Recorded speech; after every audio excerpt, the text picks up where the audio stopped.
لک الحمد یا اللہ والصلاة والسلام علیک یا رسول اللہ۔ حضرت معاذ ابن جبل رضی اللہ تعالیٰ عنہ بیان کرتے ہیں کہ نبی کریم صلی اللہ علیہ وسلم نے مجھے کچھ اہم چیزوں کی، کچھ اہم باتوں کی نصیحت فرمائی۔ آپ کہتے ہیں کہ نبی کریم صلی اللہ علیہ وسلم نے مجھ سے فرمایا کہ اللہ تعالیٰ کے ساتھ کسی چیز کو شریک نہ کرنا، اگرچہ تمہیں قتل کر دیا جائے یا جلا دیا جائے۔ حضرت حکیم لقمان رحمۃ اللہ علیہ اپنے بیٹے کو نصیحت فرماتے ہوئے کہتے ہیں کہ یا بنی لا تشرک باللہ ان الشرک لظلم عظیم، اے میرے بیٹے تم اللہ کے ساتھ کسی کو شریک نہ ٹھہرانا، کیونکہ شرک بہت بڑا گناہ ہے۔ حضرت عبداللہ ابن مسعود رضی اللہ تعالی عنہ سے روایت ہے کہ رسول اللہ صلی اللہ علیہ وسلم نے فرمایا، جو اس حال میں فوت ہو کہ اللہ تعالیٰ کے ساتھ کسی کو شریک ٹھہراتا ہو تو وہ مرنے والا شخص جہنم میں داخل ہوگا۔ حضرت عبداللہ بن مسعود رضی اللہ تعالیٰ عنہ کہتے ہیں کہ اس کا مطلب یہ ہے کہ جو شخص اس حال میں فوت ہو، اس حال میں انتقال کرے کہ اللہ تعالیٰ کے ساتھ کسی کو شریک نہ ٹھہراتا ہو تو وہ جنت میں داخل ہوگا۔ یعنی اللہ رب العزت کے ساتھ شرک کرنا، اللہ تعالیٰ کے ساتھ کسی کو شریک ٹھہرانا جہنم میں جانے کا سبب ہے، اور اللہ تعالیٰ کے ساتھ کسی کو شریک نہ ٹھہرانا یہ جنت میں جانے کا سبب ہے۔ رسول اللہ صلی اللہ علیہ وسلم نے دوسری نصیحت حضرت معاذ بن جبل کو فرمائی کہ تم اپنے والدین کی نافرمانی نہ کرنا۔ اگر کوئی ایسے کام کا حکم دیں جو شریعت کے خلاف ہو، دین اسلام کے خلاف ہو، تو ایسی صورت میں ماں باپ کا کہنا ماننا اولاد کے اوپر ضروری نہیں ہے۔ اگر ایسے کام کا حکم دیں جو دین اسلام کے احکام کے مطابق ہو، مزاج کے مطابق ہو، تو ایسی صورت میں اولاد پر والدین کا کہنا ماننا، ان کی اطاعت کرنا ضروری ہو جاتا ہے۔ ارشاد باری تعالیٰ ہے، لا تعبدون الا اللہ وبالوالدین احسانا،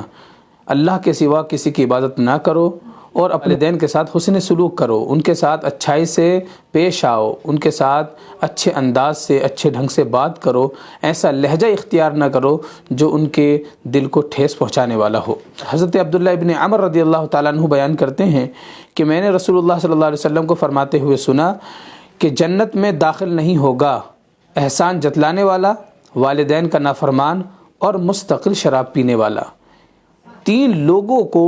نبی کریم صلی اللہ علیہ وسلم نے فرمایا کہ یہ تین لوگ ایسے ہیں جو جنت میں داخل نہیں ہوں گے: مستقل شراب پینے والا، والدین کی نافرمانی کرنے والا، اور نیکی کر کے، احسان کر کے کسی پر اس احسان کو جتلانے والا۔ قرآن مجید میں اللہ رب العزت نے اس کی مذمت بھی بیان فرمائی ہے کہ اگر تم صدقات دے دو، تم کوئی خیر کا کام کر دو، تو پھر اس کام کو کرنے کے بعد جتلاؤ نہیں کہ ہم نے تمہارے ساتھ دیکھو اس وقت میں یہ کام کیا تھا، تمہارے لیے ہم نے یہ کیا اور آج تم نے ہم کو ایسا کیا ویسا کیا۔ اس طرح جتلانے سے انسان کی نیکیاں ضائع ہو جاتی ہیں، اس کے سارے خیر کے کام ضائع ہو جاتے ہیں اور اللہ رب العزت کی ناراضگی حاصل ہوتی ہے۔ حضرت معاذ بن جبل رضی اللہ تعالیٰ عنہ فرماتے ہیں رسول اللہ صلی اللہ علیہ وسلم نے تیسری نصیحت یہ فرمائی کہ فرض نماز جان بوجھ کر کے نہ چھوڑنا، کیونکہ جو شخص فرض نماز جان بوجھ کر چھوڑ دیتا ہے وہ اللہ تعالیٰ کی ذمہ داری سے نکل جاتا ہے۔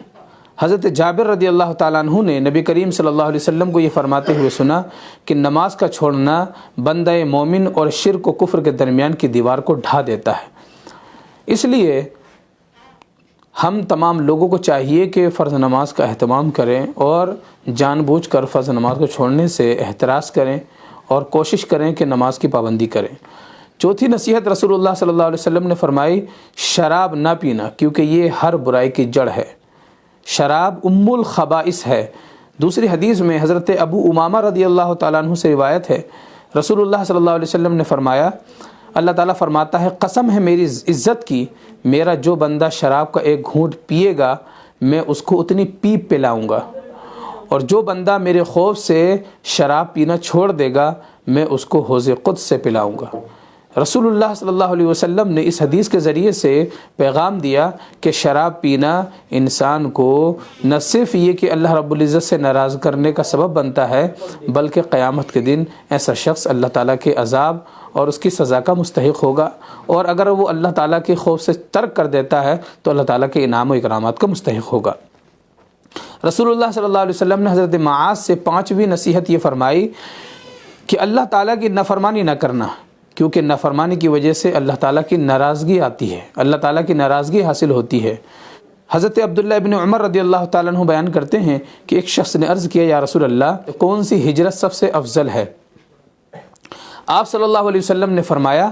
تم اس چیز کو چھوڑ دو جو اللہ تعالیٰ کے نزدیک بری ہے۔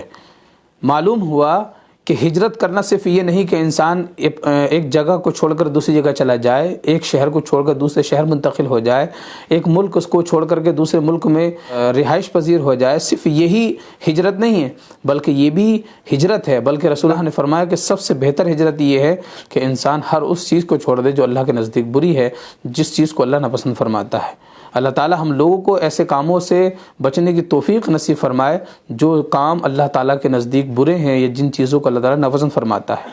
چھٹی نصیحت نبی کریم صلی اللہ علیہ وسلم نے حضرت معاذ کو جو فرمائی وہ یہ ہے، آپ نے فرمایا کہ اے معاذ اپنے گھر والوں پر اپنی حیثیت کے مطابق خرچ کرو، یعنی جو تمہاری استطاعت ہے، جو تمہاری کیپیسٹی ہے، جو تم اپنے اہل خانہ پر خرچ کر سکتے ہو تو اس کو اپنے حیثیت کے مطابق خرچ کرو۔ دوسری حدیث میں حضرت ابو مسعود البدری رضی اللہ تعالیٰ عنہ سے مروی ہے، وہ بیان کرتے ہیں کہ نبی کریم صلی اللہ علیہ وسلم نے فرمایا جب آدمی اپنے گھر والوں پر ثواب کی نیت سے کچھ خرچ کرے تو یہ اس کے لیے صدقہ بن جاتا ہے۔ اللہ اکبر! اگر ہم اپنے خود اہل خانہ پر، اپنے والدین پر، بہن بھائیوں پر، عزیز و اقارب پر، دوست و احباب پر اگر ہم اپنی جیب سے کچھ خرچ کر رہے ہیں اور اس لیے خرچ کر رہے ہیں کہ اللہ کے رسول صلی اللہ علیہ وسلم نے ہمیں خرچ کرنے کا حکم دیا ہے اور یہ ایک اچھا اور خیر کا کام ہے، تو یہ خرچ کرنا بھی ہمارے لیے صدقہ بن جاتا ہے، اللہ تعالیٰ کے نزدیک ثواب کا باعث بنتا ہے۔ تو ہمیں چاہیے کہ ہم اپنے اوپر بھی خرچ کریں، اللہ دے تو اپنے والدین اہل خانہ پر خرچ کریں، احباب پہ خرچ کریں، اور اللہ رب العزت ہمیں ان تمام نصیحتوں پر نبی کریم صلی اللہ علیہ وسلم نے جو حضرت معاذ سے فرمائی ہیں ان تمام نصیحتوں پر عمل کرنے کی توفیق نصیب فرمائے۔ وما علینا الا البلاغ المبین۔